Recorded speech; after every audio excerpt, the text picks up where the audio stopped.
Hiya, and welcome back to Echo.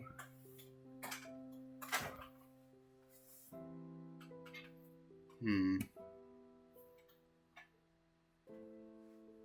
Hmm. Where everyone except the one female in the game is gay. Well, let's just hop right in.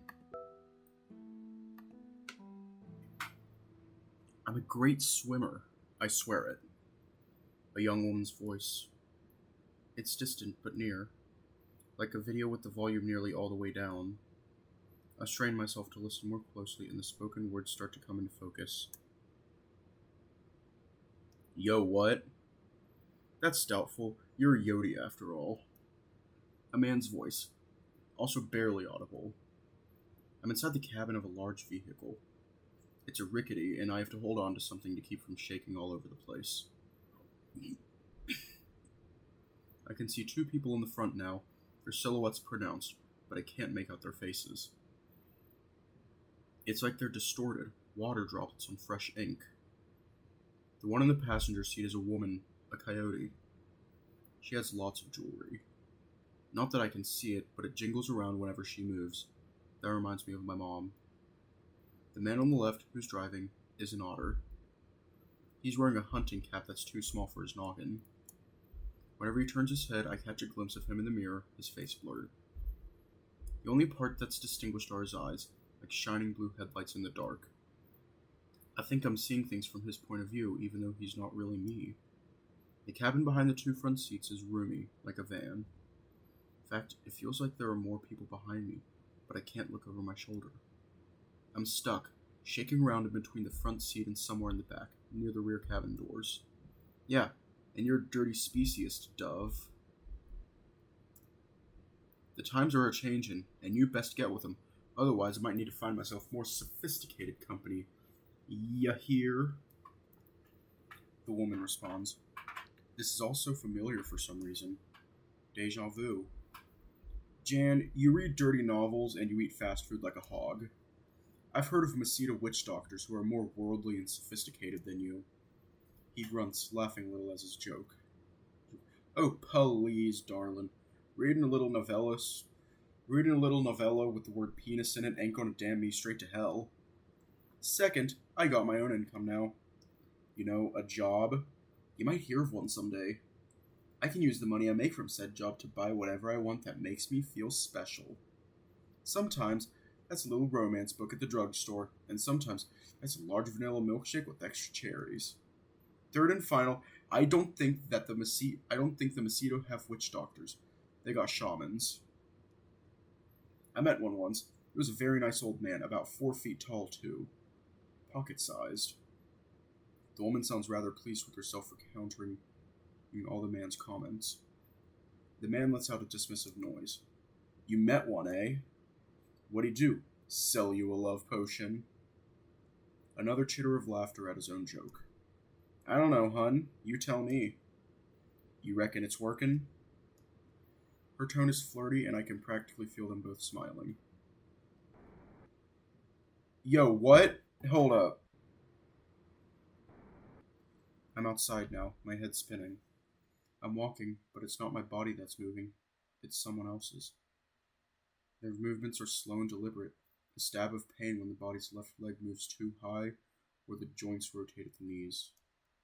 The fur on their arms is ice white, and the muzzle is feline. Some sort of big albino cat, trudging one foot after the other beside the highway, caught up in a strange daze. Sepia-tinted memories fill our head, of places that look straight out of the Southwestern Adventures frontier quarter. These recollections are his existence, and the physical reality in front of him a fading dream, something that causes pain to traverse. This world is not his home anymore, as much as it hurts him to think that. One of his feet steps upon the pavement, and then the other, crossing the lanes to walk directly toward walking directly down the little yellow line down the center. The people he loved are all dead, but he doesn't want to join them. He just wants them back. As his own senses fail him, the memories in his head keep getting more and more real. They're there in his mind. He can see the stitching in their clothing, the smell of their fur, the chuckle in their voice, the touch of their paws, the taste of their lips. It's such a sad way to be. I'm back in the van. The otter and coyote are trading glances with each other now. The more brusque personality of the otter seems tempered by the coyote, like he's trying not to take himself too seriously around her. The radio is playing something now, something that there was before, but I couldn't quite make it out. It's not music, just voices. Drawn out, distorted, and mostly unintelligible. I catch something that sounds like nervous laughter from a high-pitched voice. Then, a more baritone one responds with something reassuring. It's okay. At least that's what I think it says. Finally, a squelching noise, like squishing soft putty between your paws. The feeling that something is behind me in the van grows. I've been here before. I know I have. But when? No matter what I do, I can't turn around. Even the rearview mirror reflects a distorted image. I can just barely make out something back there, undulating in constant, restless motion, strobing between pulsating flashes of faint red light. There's applause, like someone clapping. The handles of the rear cabin door seem to shudder and click, like someone is trying to open them from the outside. But that's impossible. We're moving? Feels like I'm yanked back out to the road again, with the old man walking down the center line. The memories in his head grow more perspicuous as he walks. It's as if it's building towards some great zenith, or a point of total clarity. I'm not sure how I know this. There's a rumbling of an engine coming up from behind, puttering in rhythmic fashion. Again, I can't turn to face it, but I know it's there. And it's getting closer.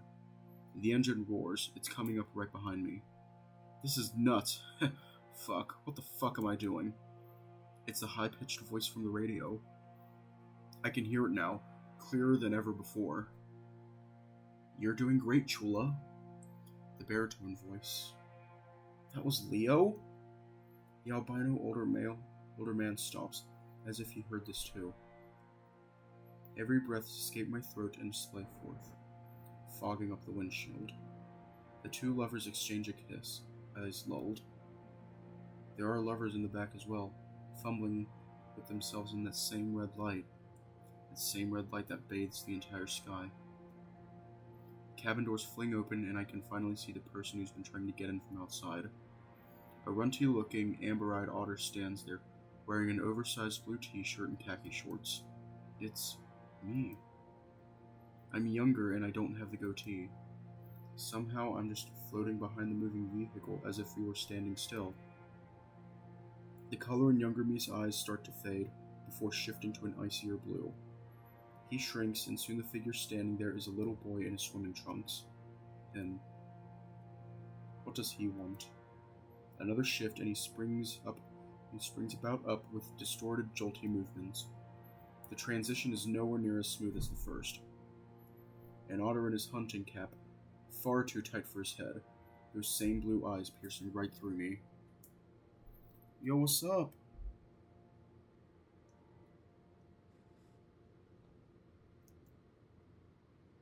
Bronson. Mr. Bronson. Sydney's father. Is Mr. Bronson also the one driving the van we're in? I see no reaction from the blurry figure in the driver's seat, still more occupied with the coyote next to him. He's only there for a second before his face practically tears away in jagged artifacting. Mr. Bronson twists in on himself, expression uncaring as it falls apart and fades into ragged white fur. The elderly albino on the road. It's him. At least I think it is. His silhouette is more abstracted, the detail of his features somehow darker. His form floats there for some time. I keep waiting for it to shift, but it doesn't. Instead, it turns its head to look directly at me with stark red eyes. They widen, still peering, and I try to step back, but I can't move.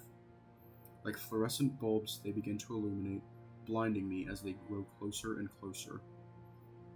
I hold up my paw just as the old man's mouth opens, about to speak. What? Thunk. Janice, you okay? Bronson, what did you hit? Bronson, don't just sit there. You answer me right now. I don't know. Jesus, sweet Mary Christ. Mr. Bronson is despondent, while Janice is starting to get frantic. Everything's dark, but I can still see a slight red splatter on the center of the windshield. A large chunk of fur is caught in the wiper. Mr. Bronson steps out of the vehicle, his blurry form flickering into something a little more focused. His clothes are loose-hanging, jeans bell-bottomed, very 60s. I can see the whiskers on his face like they were my own. His heart is practically beating out of his chest, his fur damp with cold sweat. The fear is electric, buzzing hum which permeates the landscape. Are they hearing it too? I decide to move with him, seeing from his point of view. Mr. Bronson covers his face, paws trembling. He can't see anything in this darkness. Ugh. The otter nearly leaps out of his fur, startled by the voice. It's a weak, desperate cry, a gurgling of pain following it immediately after. Mr. Bronson runs to the source of the pathetic sound, Janice getting out of the van as well. She clutches her bag to her side, her high heels clacking against the asphalt. Bronson, oh my god! I see it. I see him. The albino feline is stuck, wedged between the fender skirt and the wheel itself, a space about a foot wide. He's practically folded into it, legs snapped upward and jutting out the side. Wild red eyes dart from Mr. Bronson to Janice, and back again. I can't tell if he's pleading for help or asking why. All I know is that he's in excruciating pain, beyond the capacity for tears, just instant shock. Images flash before his eyes, and now he's not looking at anyone at all. He's devoid of movement beyond the rapid heaving of his chest. Jesus, she screams. His shoulder's caught under the tire, and he's bleeding. Oh god, Bronson, we gotta do something. I know we gotta do something. He shouts back at her, eyes nearly popping out of his head. Jack. Janice gasps as the old man begins to speak again. A look of realization crosses her no longer blurry face, and she points toward the back of the van. Get the jack! Mr. Bronson blinks, then quickly rushes to the back to get his toolkit, flinging the doors open. In place of obscure lovers are a mound of tarantulas, burrowing into each other as if trying to hide from the newly opened doors. Some are blondes, while others are of the more standard rusted black color. He does not seem to notice or care about these creatures, which flee from his presence, instead diving for his olive toolbox. I try to step away, but I'm stuck seeing through his eyes now. He flings his tools around, hammers, wrenches, and rebar clattering to the side. No jack. Mr. Bronson stares motionless until Janice's shrieking voice breaks the silence. What is taking you so long? Get him out of there, Bronson! The otter exhales shakily, and makes his way back to Janice, giving her a blank look. Help me lift. What? I said, help me lift. You're kidding me. You don't have a jack? Shut up and help. Mr. Bronson slips his paws under the side of the van next to the wheel, squeezing his palms against the chrome. Janice quickly does the same on the other side of the wheel. On 3, lift. Mr. Old Man, we're gonna get you out of there in no time. You just gotta slide on free once this goes up, okay? She tries to put on a reassuring voice, but the albino just stares past her with those intense red eyes. 1. Bronson, I don't know if I can do this. 2.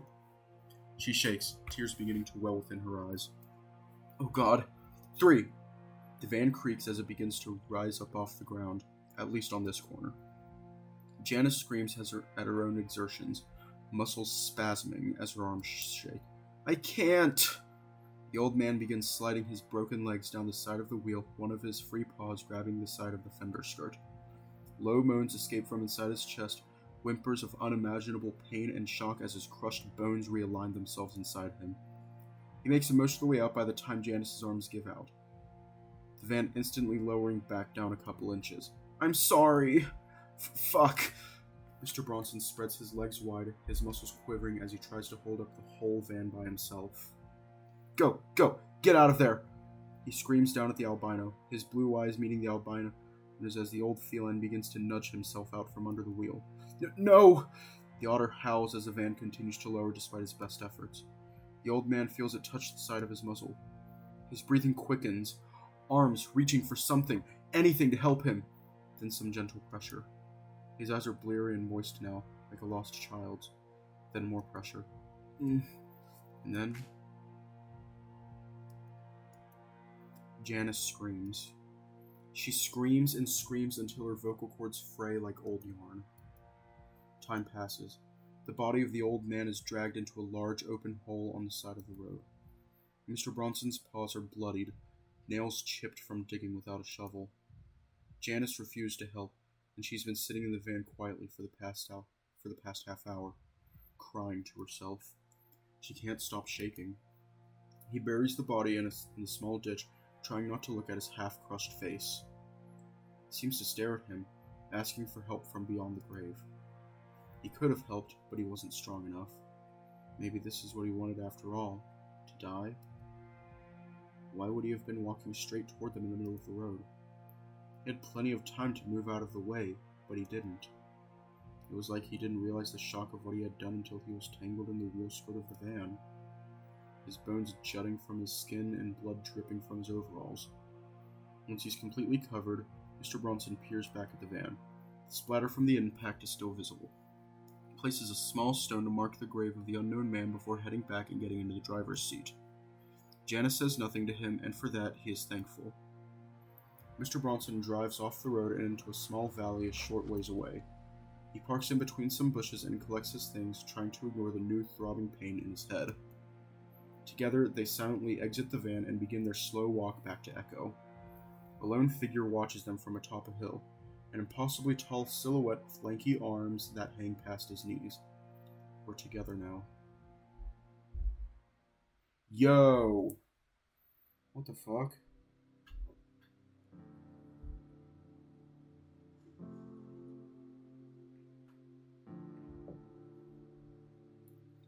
My eyes flutter open, and I'm greeted by sunlight pouring through the thin curtains. At first, I'm a little confused until I realize I'm not in the same bed I'd been in the rest of my trip. It takes me a minute to get control of my limbs again, and when I turn my head to the side, I see Jenna sound asleep beside me. The way the sunrise is shining through her blonde fur is just perfect.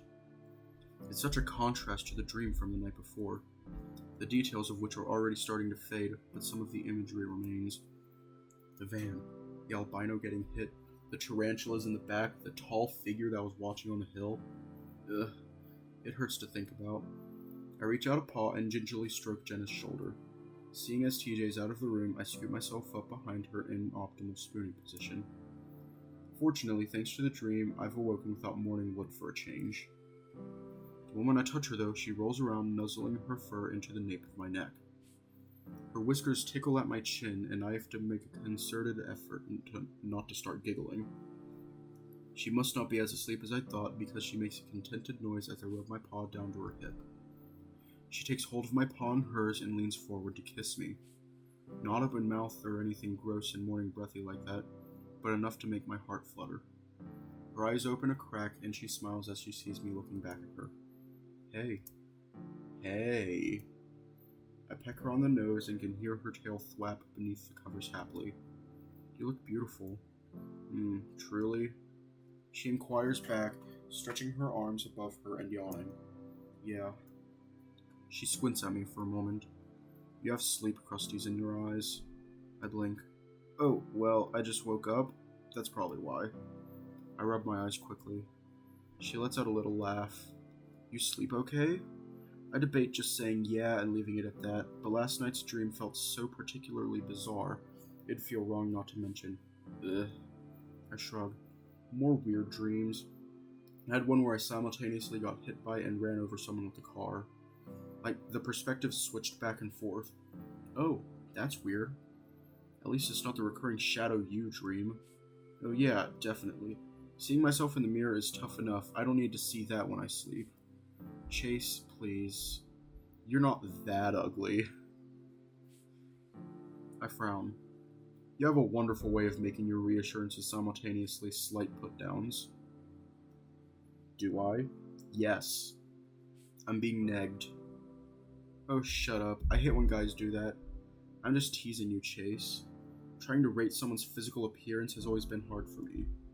Especially when they're covered in eye gunk. Oh come on. I'm gonna wipe it on you. Her face crinkles into a look of repulsion. Oh, gross. I pull her body close to mine, our chests pressed together. This softens her scowl a bit. You know, I keep dreaming about my grandmother. Really? Yes, it's strange. Especially the one from last night. She pauses. I wait, looking at her expectantly. I was younger and in my bedroom back at my parents' place. Well, it didn't look like my bedroom and everything was kind of hazy, but I could hear the old hot water heater in the corner. I was being read a story from one of those children's books with the golden spines. You know the ones, right? I nod. Oh yeah, wow. I hadn't thought about those in ages. My parents used to read them to me all the time when I was little. Couldn't fall asleep without them. Oh, I can't recall ever being read a story outside of school, so that's why it was a bit unusual. Who was reading you the story then? Hold on, I'll get to that in a second. The story is a fairly basic medieval fairy tale, with the king having been eaten by a dragon and a brave warrior venturing out to slay the beast. Despite it being a story I was told, it was kind of like I was watching it all happen for real, like on a TV. The warrior travels a great distance to confront this dragon. When they finally find him, they falter. Inside the dragon's lair, the warrior finds a baby dragon, whom the big one was trying to protect. The king had wanted the dragons dead, stating that they were all monstrous, uncaring devils. But at seeing the big dragon protect his young, the warrior knows this is not the whole truth, and spares the dragon. Noble guy. It wasn't a guy. In fact, I believe it was my grandmother? The one you told me about? Yes. How do you know that? Jenna's brow furrows slightly as she thinks. I'm not sure exactly. At the time it felt implicit, obvious. Like, who else could it be? So, warrior grandma doesn't kill the dragon, and then what happens? Her gaze shifts, as if searching for something fleeting. I don't think anything happened. It just sort of hard cut back to my bedroom.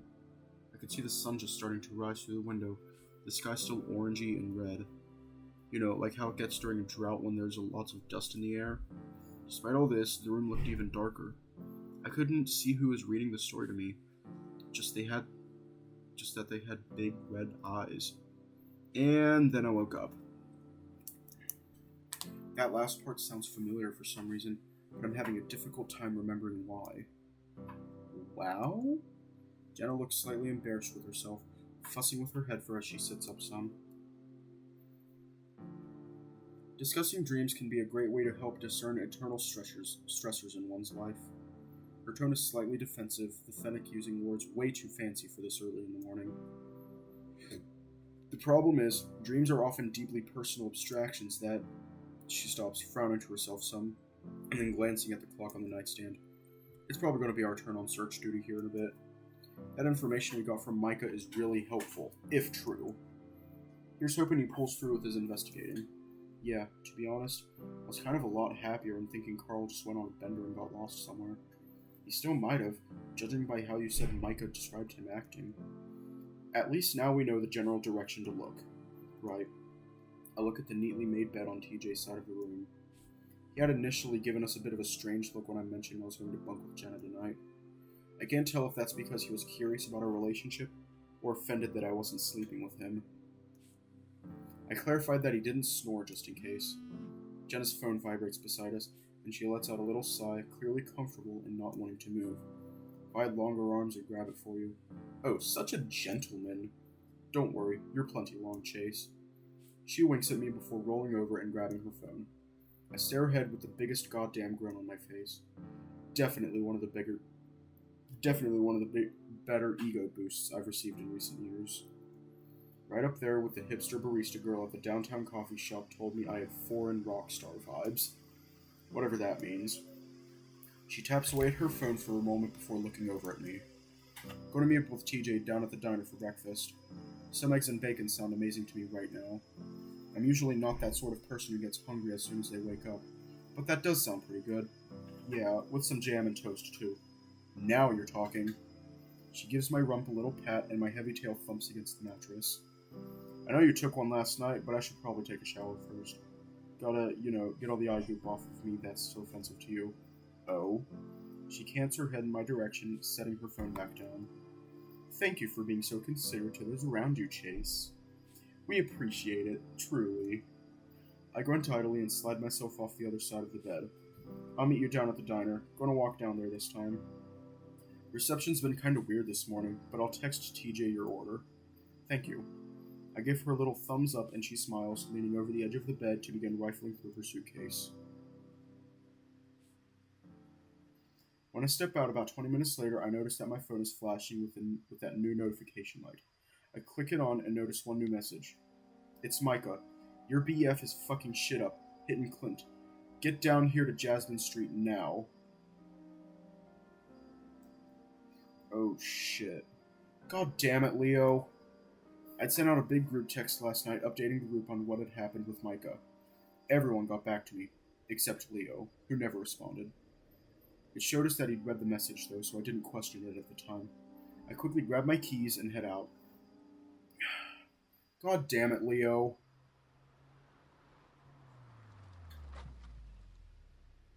I make sure to park at least a quarter mile down the street, past the intersection onto Jasmine. From there, I make my way on foot, puffing my way down the gravel road. As I fast walk, I notice that there's little puddles everywhere, but there was no rain last night. At least if there was, I was sleeping too deeply to notice. I can still practically smell the smoke of the bonfire from yesterday as I draw closer. I imagine they probably let it burn down to ashes last night, that group not seeming like the real fire safety type. Fuck you. A voice cracks through the sound, past a burnt out trailer down in the valley. It's shrill and raspy, and a violent clash that sounds like garbage cans getting knocked over soon follows.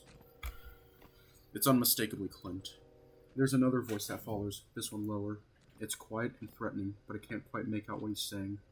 Something about making Clint's life hell. There's an accent to the way the R's are being rolled, and I realize quickly it's Leo. His English always gets worse when he's emotional. I creep up beside a shed full of what looks like copper tubing, wondering if it's too late to turn back. Peering around the corner, I can see Clint knocked on his ass, a can of half-eaten beans spilled all over his crotch. He's almost completely covered in trash. Jeremy's also next to him, holding his arm and looking like he's about to start bawling. No sign of Micah or Heather, though. Where is he, huh? You gonna tell me? Eat shit, faggot. I dunno where your fucking friend is. That's bullshit. Leo snaps back, Clint flinching some as he slides himself further behind the trash can he knocked over earlier. A hypodermic needle is dangling from his thigh, probably poking him through his jeans. He doesn't seem to notice, eyes flicking around wildly as if searching for something. You won't be so loud soon, Leo growls, tail raised and bristling. It's strange to see him flash his teeth like this. Leo getting truly angry was always a rarity growing up, the wolf usually being the one trying to pacify everyone else. Whatever his reasons, he is not having any of Clint's shit today. He snatches the ringtail by the scruff of his neck, Clint thrashing for a second before Leo tightens his grip. Jeremy looks up at the two of them, his eyes like saucers. I know you all tried to rob Carl's place, but it didn't work, huh? Carl got spooked and ran off, and you said you were going to handle him. Well, how'd you handle him? Something like how I'm going to handle you if you don't tell me. God damn it, Leo. There goes Micah's cover. So much for trying to do this the subtle way. I feel like I should step out from my hiding spot and say something, to intervene, to do fucking anything to stop this before it escalates. But I just stand there, saying and doing nothing. Clint writhes just enough to clutch at Leo's wrist, his long, unkempt fingernails digging into the white fur. I didn't see him, I swear. I ain't see him at all. Not since last week. And we ain't done nothing of that robbing shit from his place. House is fucking cursed. His bulging eyes shift to Jeremy, as if waiting for confirmation from the chubby fennec. He's met with only silence. Leo's nostrils flare, shaking his head. You know what happened. Fuck. I know you know, goddammit. Don't lie to me. You don't know shit. Sounds like someone's been lying to you, and I think I know who. This is very clear not what Leo wants to hear. jowls pulling back and exposing more of his teeth in a silent snarl. I need to find him. I need to fix this, and you two sacks of shit are going to help me. The wolf throws Clint back down atop Jeremy, the two colliding with an audible thud. Jeremy yelps, clutching his arm again. Leo must have really heard it earlier. Psst. There's a sharp whisper from a broken-down RV to my left. Through the dusty broken windows, I can see the familiar outline of a pair of ridiculously large ears. Micah. I crouch down, clutching my tail in my paws so it doesn't flop around behind me. Quietly, I make my way to the door and step inside, careful not to step on any broken glass on my way in. The smell inside is awful, and despite the arid climate, it's surprisingly damp and moldy in here. Micah is hunkered down behind an overturned cabinet, glancing briefly at me before returning his gaze to the scene unfolding outside. I'm fucked, he mutters. And so is your friend. All thanks to him of all people. Micah points to Wolf outside, whose focus of attention has shifted to Jeremy now. I didn't know he would react like this. I whisper back. Yeah, I thought you were just going to call the cops on me. Didn't expect this from the Goody Two-Shoes Echo gang. Micah frowns deeply, and I notice a heavy pipe wrench clutched in his small paws. Whoa, are you going to try hitting him with that? Micah swallows. He was asking about me by name earlier. Jeremy said he hadn't seen me, then Leo punched him in the arm so hard he hit the dirt. This is, just in case. You better not have fucking heard of me, fat fuck. Another cry of pain. I think Leo hit him again, but it's hard to tell through my spot at the window. The bat's gaze shifts back over to me. What the fuck are you still doing here? Go out there and stop him, you dumb shit. Micah whispers harshly, his raspy voice intense. Oh, right, but what? Leo just blew our one chance of figuring out where Carl is through your method. He sure fucking did. Now what's your point? Those two, or at least Clint, probably knows what happened after the phone call you mentioned last night. A sick, twisted feeling starts to settle in my stomach. Micah looking at me with a dumbfounded expression. This may be our one chance at, finding where Carl is. Through torture? Fuck me, Schizo. Don't be a bitch and get out there. He shoves my shoulder, but I manage to keep myself from toppling over, steadying myself on a mildewy countertop. Don't touch me. I'll touch you all I goddamn want. My life here is over thanks to you. Yeah, what a life it was. Dealing drugs, trying to rob a friend, and then covering up a kidnapping. You don't know how fucking good you have it, you musky-ass bitch. And I don't know where Carl is, so don't pin that shit on me yet. The bat glances out the window, then does a quick double take. Wait, where'd he go? His ears perk and his yellow eyes widen. Oh, piss. Takes me a second, but I hear it too. Footsteps. And they're getting closer. Micah scrambles to the back of the RV, opening the half-busted bathroom door and jamming himself inside. Don't let him see me. What? Oh shit. It's just Leo. Calm down. Take a deep breath and make my way to the door of the RV, pushing it open. It proceeds to promptly fall right off its rusted hinges, landing in the dirt below. Leo stands about 5 feet away, his look of anger shifting to surprise. Chase? Fuck, what are you doing here? I'm not sure what to say. Behind Leo, I can see Clint and Jeremy slumped against the side of the mobile home. I decide to turn the question back to him, swallowing back the lump that had crawled its way up my throat. Me? Leo, what the hell are you doing here? We had a plan. Yeah, well, so do I. I'm gonna fix this, and you don't have to worry about a thing, okay? Leo, we're in this together. We're not kids anymore. Look, I know you've been away a while, yeah? But these guys, he points back to Jeremy and Clint. They just hurt people. Always have. That's all they do. Just a bunch of gay-bashing speed freaks. And now they've crossed the line. Leo steps back, placing his large paws on my shoulders. I flinch. He notices, then a hurt expression crosses his muzzle as he draws back. I'm gonna fix this, Chase. Trust me. Please? Leo, I don't know. This is kind of fucked. You're just gonna get yourself in more trouble, and I don't want that. Look, it's just like we talked about last night. Everything's gonna be okay. Wait, what? Leo, you and I didn't talk last night. I haven't seen or spoken to you since Wednesday. Leo just stares at me, visibly confused. He looks down to his feet, then back up again. No? I was watching Carl's place and you came over. I told you about this and the need for action here, and you agreed with me. I blink up at him. After the conversation with Micah, I went straight to bed. I definitely didn't go back all the way to Carl's. It was probably just a dream or something. Humph, don't think so. He sucks his tongue for a second before speaking again. Have you seen Micah? Gotta ask him a few questions. No. I lie. Ugh. I'll track him down.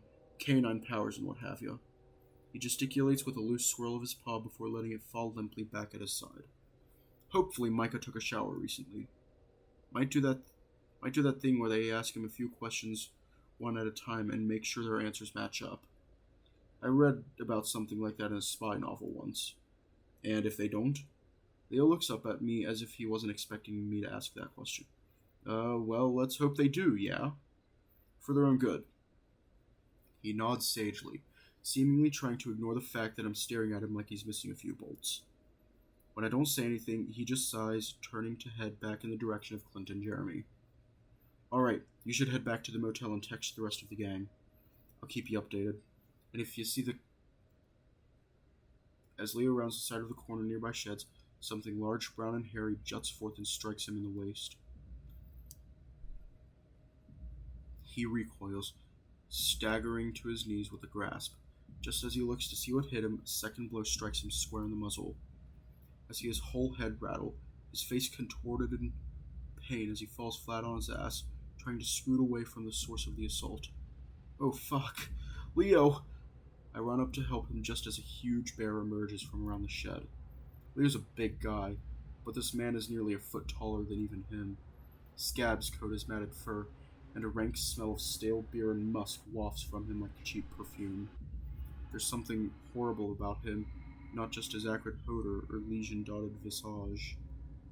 His eyes are empty. Empty not in a physical way, but there's something about his appearance that can't be quite put into words. A combination of factors that make him look like he's just walked straight out of a nightmare. Brian, you're here. Shut up, man. Brian. God, this is fucking Brian? No wonder Micah wanted to try the subtle approach. What the hell? Brian chuckles down at Leo, and the first thing I'm struck by is how high-pitched his voice is. It's like this strange combination of a Valley Girl lisp mixed with a hit of helium.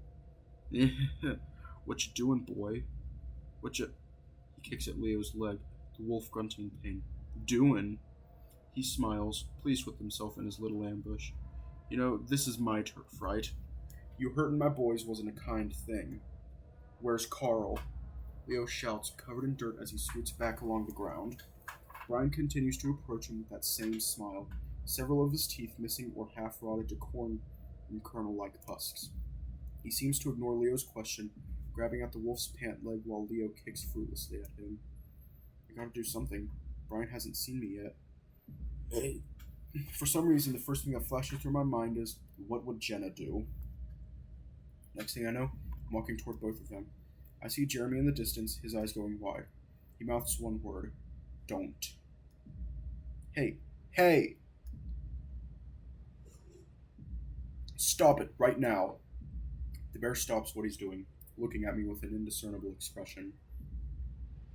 Oh god, he's huge. Your behavior is getting real inappropriate. Well, fuck me, it's you. Duke was right. You have been skulking around here these past weeks, haven't ya? Leo growls, taking advantage of the distracted Brian by kicking square in the nads as hard as he can. At least, that's where it looks like he was aiming for. Instead, it hits his thigh, and the bear stumbles back with a pained squeal. It's enough to give Leo some time to get back on his feet. I grab my keys from my pocket. My car's still parked a hell of a long ways away. I have no idea where Leo parked his van, or if he even drove in the first place. Come on, Leo, let's go. No. He balls his paws into fists. He knows where Carl is. This is our only goddamn chance, Chase. Get out of here. Get safe. I blanch as he begins rushing the bear, dropping his shoulder for a football tackle. There's no way in hell Leo can take on this guy. Leo, goddammit! The impact is hard, two heavy bodies colliding with an audible smack. The two topple down upon a wooden pallet covered in loose metal pipes. Brian squeals again, thrashing like a spider that's been spritzed with bug spray. The bear scratches at Leo, but Leo hits him hard in the face, again and again, pummeling the previously grinning mug into a twisted visage of agony. Brian's squeals turn to outright screams, like he's gone completely feral. Jesus, Leo. I said go! Brian jerks forward, sinking his yellow teeth into Leo's shoulder. The wolf's eyes go wide from the shock of pain. It's stunning him still as he's held within the bear's jaws. He tries grabbing at his gnarly muzzle, but the bear only clamps down harder. I can see his nostrils dilating ugh, can't speak. I can see his nostrils dilating as his acrid breath puffs out in quick, enraged bursts. No! I've never won a fight in my goddamn life, but again, I have to do something. I run up and aim to quick Brian square in the head. Anything to get him off of Leo. It's a glancing blow, but it's enough. I see his jaw unclench, just as my foot catches and I trip over both of them, splaying chest first into the dirt. Oof. Leo's gonna owe me so many beers after this. I cough and sputter. I cough out sputters of dust and dry grass rolling over onto my back. I see a flash of fur and there's another couple of thuds. Then those eyes again, the empty ones. Brian's leering over me now, his face puckered like he's just sucked on something sour. Leo's rolled over on his side, retching as he clutches his gut. He must have gotten socked in the stomach, and hard. The bear says nothing as he places his two large paws around my neck. His expression doesn't so much change as it cracks into an increasingly wide smile. Then, a knee on my chest. I can't move. I can't breathe. My heart begins to race, feeling my own pulse begin to throb. I can feel his thumbs dig down where my jugular is. I gasp for breath, blood vessels beginning to pop. My eyes feel like they're about to squeeze out of my head. He knows what he's doing. So do you. Get away from him! Thud. Leo slams his whole body weight into the bear again. It takes all his force to budge him, but once he's down, he's stunned for a while. I gasp for breath, clutching at my neck and scurrying back behind Leo. Brian's on his paws and knees now, panting with sick, wheezy breaths. Leo scrambles up to his feet and kicks the bear in the ribs. He barely budges, but Leo keeps at it, strike after strike. He's swearing under his breath, a string of words in his native tongue flowing forth from between gritted teeth. I'm still having trouble catching my breath, my whole head throbbing and lights popping in front of my eyes. Brian yanks on the cuff of Leo's jeans and pulls the wolf down with him. He crawls on top, taking Leo's head in one meaty paw and banging it against the ground. I can see him squeezing down, the wolf desperately flailing to get him off. He reaches for one of the pipes on the nearby pallet, but Brian catches him before he can get a hold on it. The bear pins both of his wrists above him, grinning in a sort of hazy rage. I run up, trying to push him off, but it's like trying to move a boulder. A single elbow strikes me, and I go flying back. Feels like I just got hit by a goddamn car. I hear Leo scream in pain, followed by a short gurgling noise. I've never heard Leo sound like this in my life. It's horrible. Get off. Another cry. I gotta do something. Maybe I will. As I push myself up to my elbows, my head starts to spin, the throbbing in my skull intensifying. I can finally see what's happening. Brian's still got Leo pinned on the ground. He has his knee up on his chest and is pressing down with all his weight. The wolf heaves, trying to free his hands to no avail. A more primal look crosses his eyes, his toes curling down into the dirt as his paws balling into fists. Brian leans down for just a moment to grin at him when Leo snaps. His white fangs sink into the brown muzzle of the bear. He's biting hard, you can practically see the cartilage tearing. He catches him off guard enough to let Leo get his paws free again, which he promptly uses to pummel the bear's noggin. Each punch is a short, knuckle-heavy blow, not letting Brian get the opportunity to recover.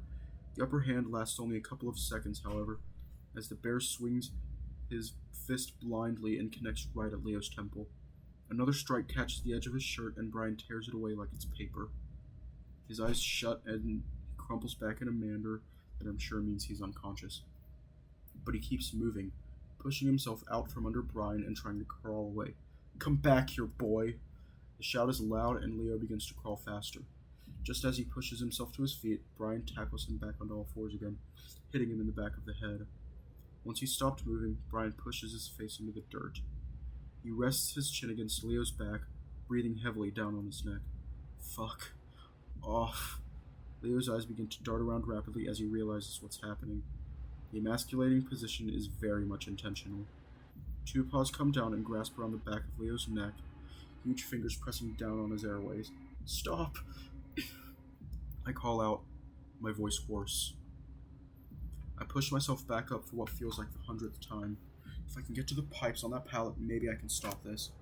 I take one step and nearly collapse. What the hell happened to me? I close my eyes for a moment, trying to catch my breath. That's when I hear the sound of pattering little feet scampering across the topsoil. Take this, bitch! Bam. The heavy metal of the wrench strikes Brian in the muzzle right as he turns around. A spray of blood splatters both Brian and the bat, the bear hobbling back before roaring in agony, two teeth falling from the front of his maw. His whole body quakes with rage. Micah, what are you doing? Micah's chest rises and falls in rapid succession. It's apparent his fight or flight responses are kicking in. Oh fuck, oh fuck. As Brian turns to face him, eyes wild, looks like the ladder has taken hold. The bat fucking bolts, sprinting as fast as he can toward the exit of the trailer park and into the desert scrub beyond. Astonishingly, Brian is right behind him. He's way too fast for someone his size, and he screams like a banshee as he runs. There's a moment where Micah stumbles, and I'm sure that the bear's going to catch him, but he just dodges out of the way and keeps going. They run and run until I can't see them anymore, and an eerie silence falls upon the trailer park. I head over to Leo, taking him by the shoulder.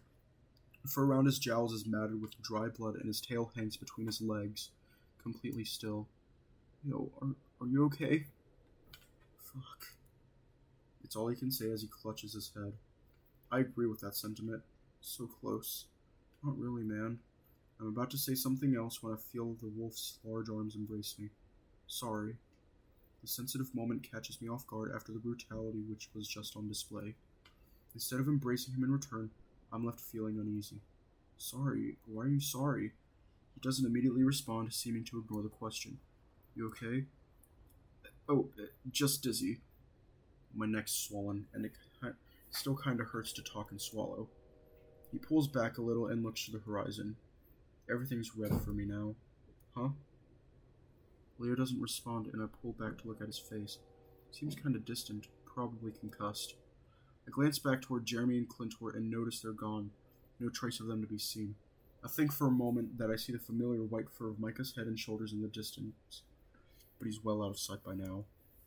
God damn, Micah saved you. You know that? You saved me. A blink, furrowing my brow some. No, that was Micah, the short bat guy. I hope he's going to be okay. He's fast and wily. He should be fine, especially once Brian's adrenaline wears off. Thanks, Chula. I love you. I'm struck by the gentleness of his statement, his tone genuine if dazed. Frayed mess of nerves that I am right now, hearing that soothes me just a little. Sure, Leo. Love you too. Let's get you back to the motel. I look down at the tattered remains of Leo's shirt as we stand up together. Christ, this wasn't productive at all, was it? We limp our way back to my sedan, and after helping Leo into the back seat, we make our way back to the motel. God, you're heavier than I remember. Only where it counts. A wry smile is visible on his muzzle, the battered wolf clearly still loopy from all the blows to the head. Or at least, that's what I hope the explanation is.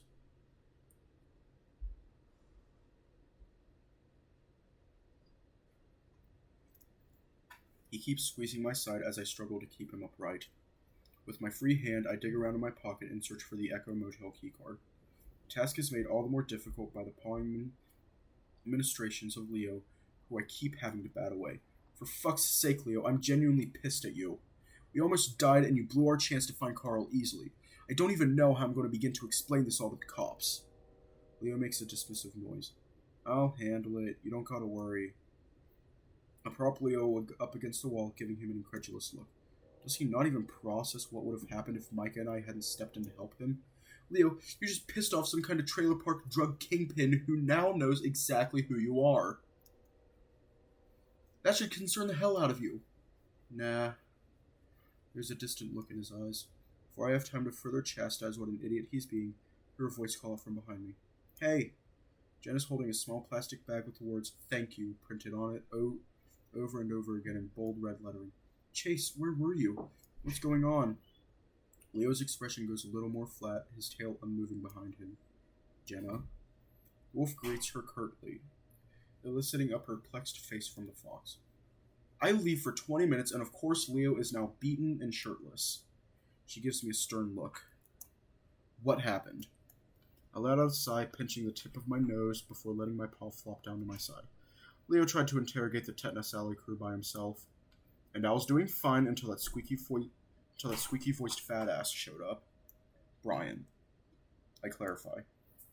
Oh shit. She reaches into her pocket, taking her own keycard and sliding it into the door. Come on, let's get you inside. There's some basic medical supplies in the bathroom. I'll see what I can scrounge up. I think he's got a concussion? Yeah, I don't need to tell you that you shouldn't let him fall asleep. I'm right here, you know. You can talk to me. I would if I think it would do any good, but you obviously don't listen to anything we say, as evidenced by this latest stunt. God, Leo, why are you so stupid? You're an adult. Jenna pushes the door open, and I help Leo inside.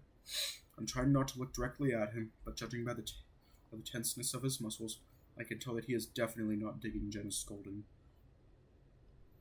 I walk Leo over to one of the beds and help him sit down, carefully, so he doesn't smush his own tail. Easy now, big guy. Wolf palpably softens at those words, and I think I catch a slight sad smile passed toward my direction. Despite all his idiocy, we did just survive near death together. He pats my lower back some, just as Jenna shuts the door behind us. I should probably text TJ. He's doing those sports medicine courses, so he might be able to help us out a bit. He left to continue the search with Flynn after he didn't show up. Though honestly, I think we should drive him to the urgent care down in Peyton. I look up to Leo, anticipating his response before he even speaks. I'm fine. Leo, I said I'm fine, yeah? You shouldn't be babying over me while Carl's still out there. You're right, we shouldn't be having to do this at all. Jenna walks past us both with a glowering look of maternal disappointment before heading into the bathroom. She does drop the bag of food next to us on the bed, though. Ordinarily, I'd be concerned about getting grease on the covers, but considering the circumstances, I pull out a styrofoam container from the bag and pop it open. Inside are 2 grilled cheese sandwiches with toast, eggs, and bacon pushed off to the side. It looks kind of haphazardly put together, but my grumbling stomach doesn't mind. I hand Leo grilled cheese and take some bacon for myself. You feeling dizzy? Any sudden sharp head pains? Just some throbbing. But that's about it, eh? Par for the course when I'm around you. He grins for a flicker of a second before taking a huge bite of the sandwich. I can't help but stare at him wide-eyed, my face burning. It's not that I'm super offended by the flirting or anything, but now, of all times to do it, Leo swallows down a mouthful of bread and cheese. Judging by his expression, he doesn't seem to be a big fan of the taste. Yeah, sorry, just getting sleepy. I reach up, clutching his shoulder. Hey, come on, don't pass out on us. You know you can't do that now. Jenna returns with some hydrogen peroxide, gauze, and what looks like a bottle of acetaminophen. I sent out a message to the group chat letting them know what's going on. The signal was being kind of weird for a second, but it said sent. Jenna sits down beside the wolf with her can of disinfectant, to which Leo visibly recoils. I can do it, just give it to me. The Fennec's brow furrows, and she actually pulls back the can. No. That is not how you're going to treat me right now. Like you treat me like shit, yeah? What? I know you've been talking all of me behind my back, trying to keep Chase away. Jenna stares dumbfounded at Leo. I am absolutely baffled by your priorities right now. I'm going to assume this is the head trauma speaking. So what if it is? You know it's true. Leo shifts his gaze to me. She has, hasn't she? I sigh. I really wasn't prepared to deal with this confrontation right now. I probably should have spent more time with you to make sure you didn't do anything like you just did. No, Chase, this is not your fault. The sooner Leo realizes he's the one making mistakes, the sooner we can rally and figure out what we're going to do next. For Carl, remember him? The person we're actually trying to find? I wins, having agreed with the first part of what Jenna said, but it's definitely gone a step too far. Jenna, we are all concerned about Carl. I take the antiseptic spray and begin shaking the can before spritzing it on a few of Leo's wounds. The wolf barely even reacts. His pain tolerance was always pretty heavy growing up. He'd win pretty much every game of slap hands or punch you, punch me that Flynn or Carl devised. I used to find that sort of toughness attractive.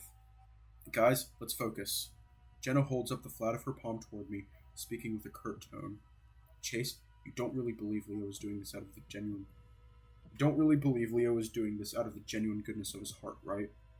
That he has some deep compassion for Carl? Hell, I've spoke with Carl online these past few years. Leo basically stopped talking to him the moment you left for college. That is 3 whole years of not giving a damn. Leo's jaws pull back along the corner of his mouth for a moment before he reaches up and clutches his temple. That's real hypocritical of you to say. Don't! Jenna looks up at the ceiling, her usual cool and collected demeanor gone. It's clear Leo's actions have pushed her past the point of calm understanding. Don't? Don't what? Don't stop you from laying into me while you're guilty of the same? Yeah, you left everyone behind, didn't ya? Jenna looks stunned for a moment before her brow furrows once again. Oh yes, Leo, a completely unjustified decision. Unrelenting neglect, abuse, and traumatic influence is no reason to distance oneself from the sacred nuclear family unit. It's not often that Jenna outright expressed what went on in her tiny house growing up. We all figured she wasn't keen on representing herself as someone to be pitied, so we generally didn't pry. Her bringing this up now definitely means this is a touchier subject, and Leo knows this. After this outburst and your latest behavior, is it any wonder that we don't reach out to you much anymore? Leo's unfocused gaze shifts from Jenna to me and back again. Chase talks to me. I squeeze Leo's shoulder. Guys, Carl. Let's focus on Carl. What are we going to do about him? I flash Jenna a pleading look. Yeah, he still messages me from time to time. I squeeze harder. He says he misses me and that he can't wait to see me again. That he misses us being together. What? Jenna peers at Leo incredulously, her arms folded across her chest. When no one says anything in response, she unfolds her arms, her expression softening some. Wait, seriously? Her attention shifts to me. You've been texting Leo that you want to get back together this whole time? No, really, I barely text him. It's always late at night. Leo speaks with a droll monotone. My phone flashes and it's you. You bring up all the old times we messed around and how you want to do it again. You get kinda intense too. Like last time when you talked about, how you want to be in you again. Leo, for fuck's sake. My face absolutely burns. I just want to throw my paw over his muzzle and shut him up. How could he be bringing this up at a time like this? Or bringing it up at all? Jenna's brow is raised high now. Before she can say anything, Leo speaks again, gesturing forward with jittery movements. I'm not fucking lying, yeah? I can show you the text. I saved them. You got rid of them the next morning. Every time. A dull throb pounds within my head, the intrusive thoughts as pointed as Jenna's gaze, which is very much aimed at me now. They made you feel guilty. Out of everything, that's what you feel guilty about? Okay, wow. Neither of you told me any of this. I practically want to scream now. Carl, let's focus on Carl. Anything to get the spotlight off me. Well, it really wasn't pertinent. It was just a couple times over the span of 3 years. Chase. It is. At least somewhat. She hesitates a second, trying to find some gentle phrasing as she shifts her weight from one foot to the other. Not the nitty-gritty details, of course, unless we're all particularly inebriated. She looks between the two of us. At the very least, it partially explains Leo's behavior.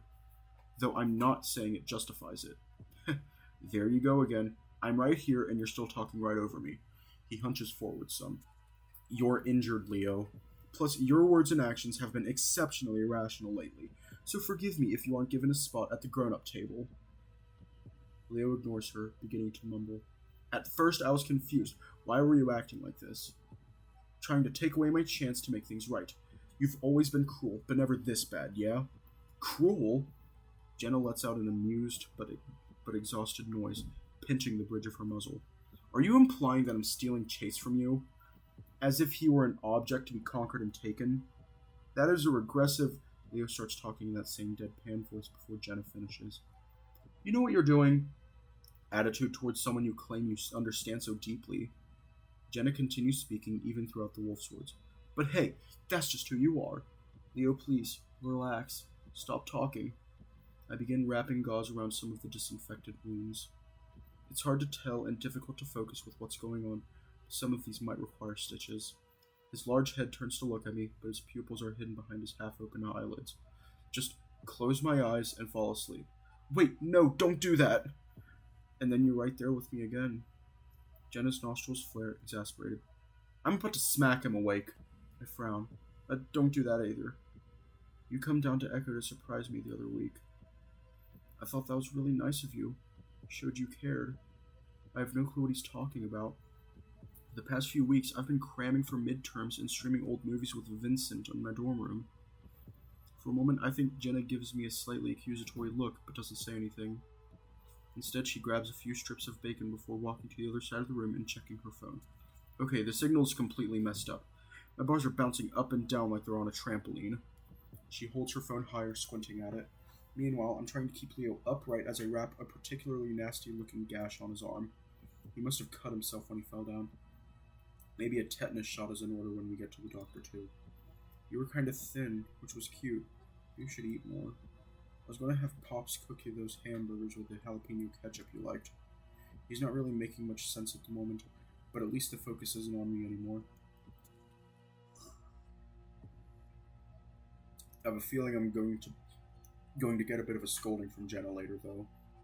I always thought Leo's dad's burgers were kind of iffy, but I never wanted to be rude.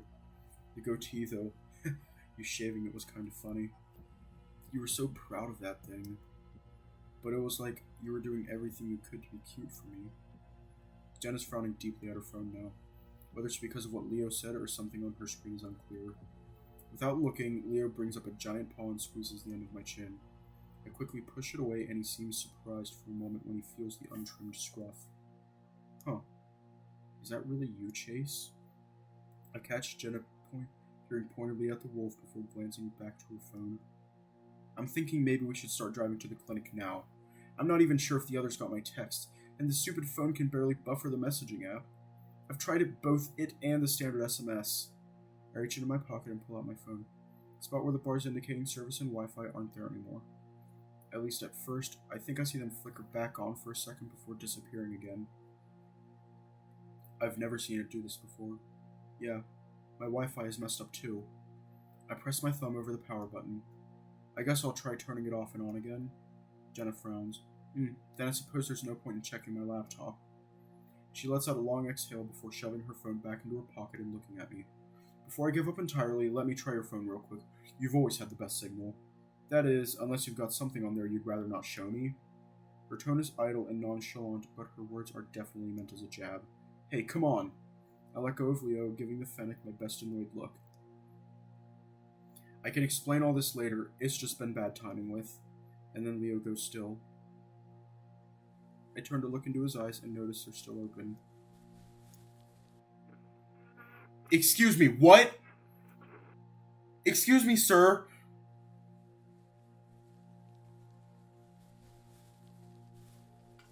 But there's something behind him. Hey. I step back.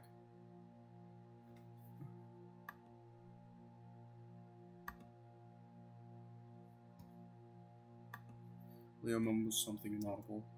The figure behind him stands still, its body blurred and dark, like the light of the room won't touch it.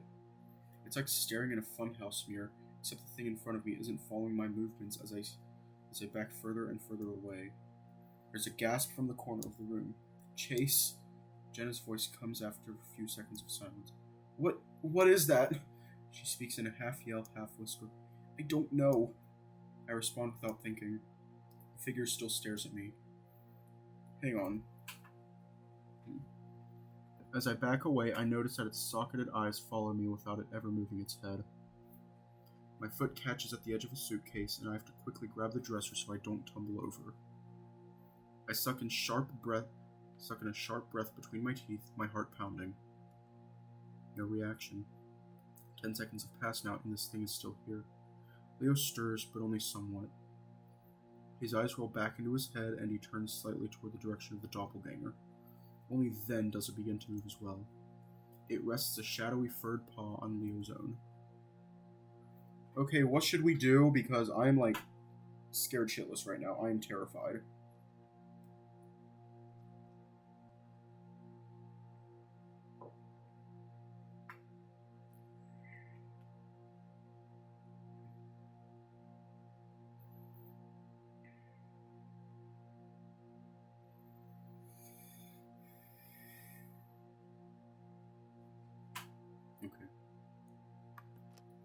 I wince as the words leave my mouth, spoken without thought. Chase, don't. Why? Its voice is garbled and sounds nothing like me, like a clipped soundbite from an old cassette tape. Just don't hurt him. Leo lays there, conked out and helpless. It's such a contrast from the fuming predator striking at Brian that I saw just 30 minutes ago.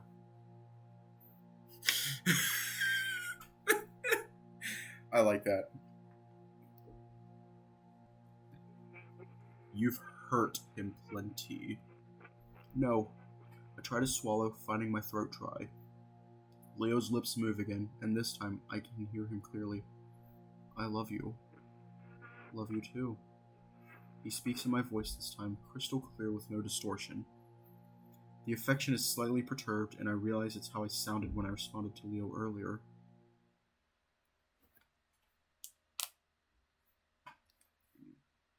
Okay, that was extremely fucked up. Fuck, I forgot to read that. Its shadowy visage fades into their surroundings, until it's completely gone. I can feel the goosebumps beneath my fur subside, and breathing is somehow easier all of a sudden, the air less thick. Leo sits up, still in a sleepy daze. He clutches at his paw, and feeling nothing there, a confused and sad expression crosses his white face. I finally look over to Jenna, who's backed against the bathroom door. She rubs her eyes, seemingly looking on in disbelief. Neither of us say anything, trying to process what the hell that was. I know the animation is really good, but it's so creepy. It felt like a dream, but one I could actually feel. The room itself had a sort of ozone-y smell to it, but that's completely gone now. Surprisingly, Leo was the first to speak. Thank you, Chase, he says, still looking at his paw. What? It's all I can say. One of Leo's ears flick, and he turns his attention back to me. For being here for me. Jenna walks up, touching the space where the doppelganger was moments ago. What the fuck? She reaches down, grasping her wrists and checking her pulse, pinching herself a few times while she's at it. Was I drugged? You saw that too, right, Chase? I nod, trying to speak, but only a croaking sound comes from my throat at first. I cough, then try again. I saw it. I think that was the thing for my dream. Oh no. No, no, no, no. Jenna turns, walking back toward the bathroom door. God, Chase, don't say that! The thought clearly appears to unnerve her. I'm sorry, but that was real. There has to be an explanation for whatever that was. I'm about ready to start looking for hidden cameras here. I glance down at my suitcase and spot the familiar orange hardbox container that I keep my camera equipment in. If only I had gotten whatever that was on film. I exhale, noticing that my legs are still shaking. It's also familiar. We should probably get out of here. Agreed. I'm going to grab my stuff and pack your trunk. You think we should leave? Yes. I need to get back to Pueblo and take a few mental health days. We'll finish packing, pick up TJ, and drop Leo off at the clinic. His dad can take him home later. Leo picks at his freshly wrapped bandages. Why did it touch him? I need to find Carl. Jenna says nothing to Leo's insistence, the Fennec shoving her dirty clothes into a garbage bag. Leo, I don't really know what more we can do. I'll handle it, and then you can come back. His red eyes meet mine for the first time in a while, and I'm struck by the level of compassion in them. For a second, it reminds me of the best moments of our relationship.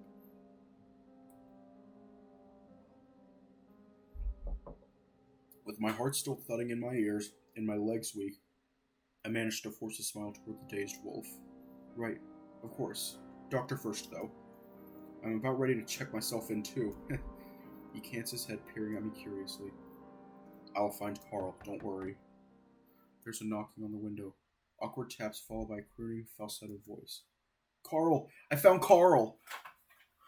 It makes Dan and I jump, both of us freezing in place. Who's there? Leo asks sleepily. It's me, Micah. More knocking, this time a little harder. Micah?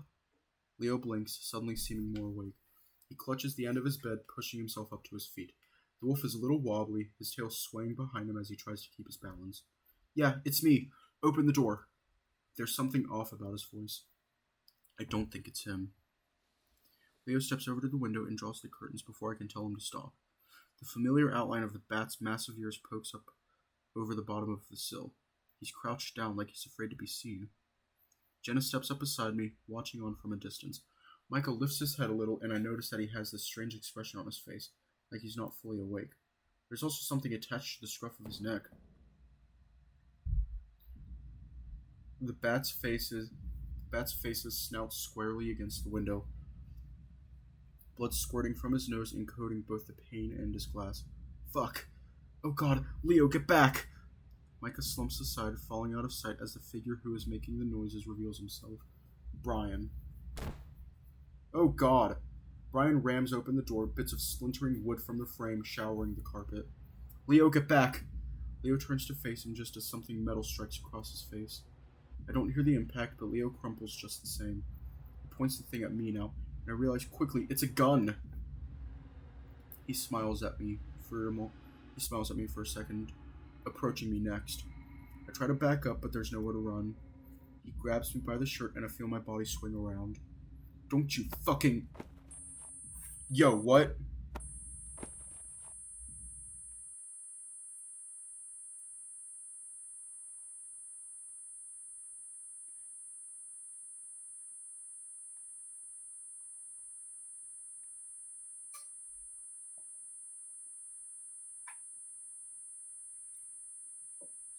Coyote latches onto my shoulder, yanking me back. Something hard smacks into my skull, and I feel my mind rattle. I lurch away, essentially butt-bumping the coyote as my ears ring from the prior blow. TJ's still on the ground, crying and covered in booze as the bullies stand around him. My movements go sluggish, and it's like I've become a zombie, shambling toward the door as my vision blurs. Is this what being knocked out feels like? I clench my fists to keep up my pace, trying to blink the blurriness away. Eventually, I reach the entrance. Carl? Leo? As I reach the outside, my knees lock and I drop to the concrete. The impact rattles my bones as I catch myself with my wrists, just barely managing to avoid falling directly on my muzzle. I take a deep breath. I'm still conscious.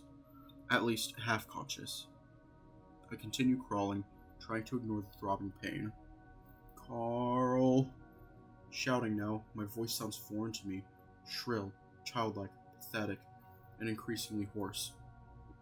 Leo? My voice shouldn't be this croaky. I've barely talked today. I'm in the middle of the road now. Where's Carl? I should get out of here before a car comes. I pull myself along the asphalt, feeling my skin scrape beneath my fur. I want to stand, but I'll probably just fall again. And so I keep crawling, rolling into what seems like some sort of detention basin. I stare up at the sky, fighting the sudden fatigue and gritting my teeth through the pain.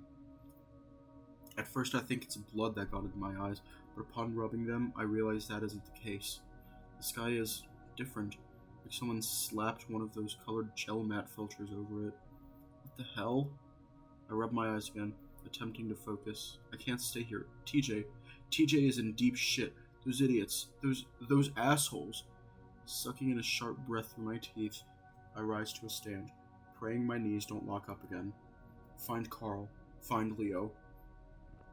I stumble out of the detention basin, feeling packed soil beneath my feet. A dirt road. Looking behind me, I realized I must have crawled farther than I thought. Parsons looks. Over a mile away? That can't be right. I see a van ahead. It looks rusted and old, but there's a light on inside. I step stiff-leggedly down the road a ways, reaching the bend where the vehicle sits. The same redness that the sky is tinted with pulsates from the interior. I try to speak, but no words come from my throat. It's like a dream. I want to do the rational thing and announce myself, but I can't. I move closer, peering into the dusty back window. Inside the window is another window, and in that window, a little red dot in the corner, flashing on and off. In the window within a window, there is a writhing flashes of fur contorted and undulating in constant, restless motion. Something is trying to hold it in place, and I hear a clap and a cry. The clapping continues, louder now, rhythmic yet singular applause. "This is what you want," says the voice that cried. I stare, slowly finding the will to speak. No, I need to help my friends. Do you know where they are? The voice shifts some more urgent. We heard gunfire coming from the town. It's real bad. Gunfire? I didn't hear anything. Please help me find my friends. We can't find them all now. We need to go. They're lost. No, they're not. I'll keep looking. I'll keep looking myself. You're just going in circles. I feel tears well within my eyes, a lump in my throat containing a choked sob. Please. The van's back door is open. I'm standing too close and it pushes me onto my back. The red light is gone now, replaced by darkness, shifting shadows within. I see them now. Tarantulas, great legs fuzzed with white and rust-colored stripes. They're on me with haste, 2 of them, one on each of my arms. They bite so hard, so quickly, I can't yell. They pull and tug at me, another pair of my legs.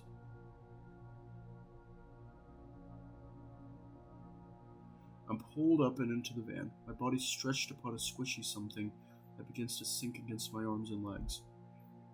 There's no more light, and I stare paralyzed at what I think is the ceiling of the van in the pitch blackness. I feel like restraints are binding me in place. I try to adjust my eyes to the darkness, but everything seems blurry and unclear. My head throbs like a heartbeat, the pangs of pain unrelenting. My fur bristles. Where did the spiders go? Breathing has become more difficult as if the oxygen in the van was running out. I feel the veins in my neck bulge as I try to gasp for large breaths, but my body is not my own. Lights seem to pop as the ringing in my ears intensifies. Something is above me. I can sense it. There's a garbled muttering coming forth from it, as if spoken through a poorly tuned AM radio. It sounds like me. You knocked him out? I swear, I barely touched him, man. Fucking pants on. Dude, just go. Leo. Go, before he wakes up. I'll see you, party. It goes quiet. Then after a few more seconds, chase, chase, chase. The voice changes. This time, the voice is throbbing within my head. Have you ever killed anyone? Excuse me? What? What?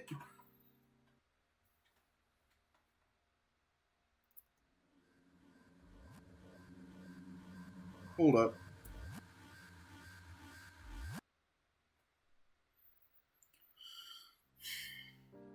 Let me just bring that up real quick, because I need to, process what the fuck that was.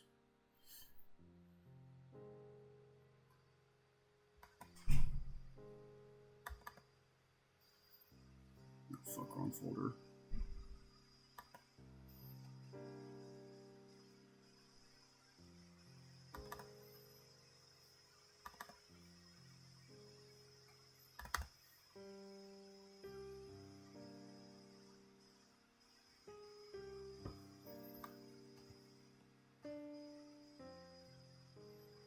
Okay, actually, let me try and find the image file itself.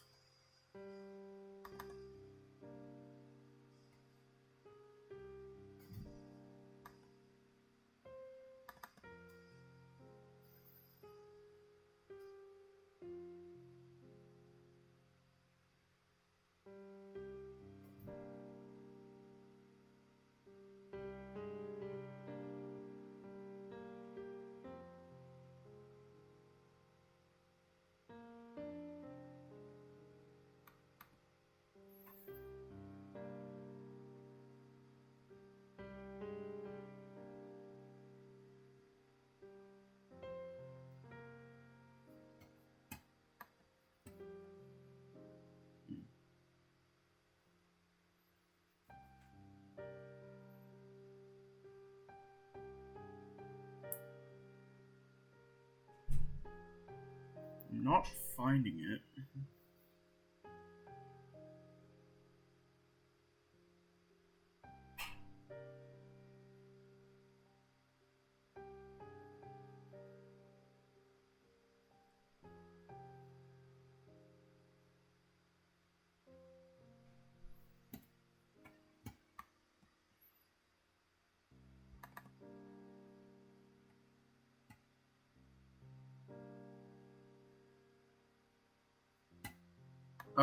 I think I found it.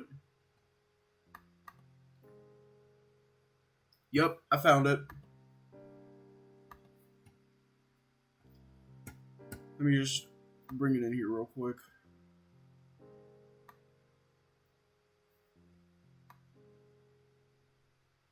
Because this is terrifying.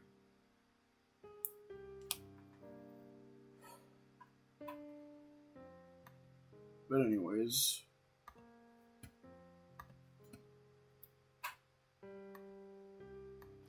we're just gonna leave off here.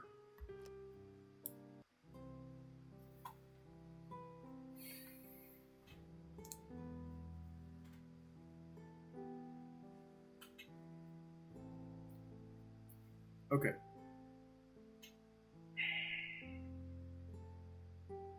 What the actual fuck?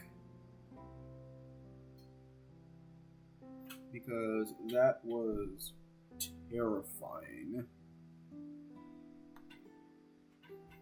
So anyways, stay safe and have a good night.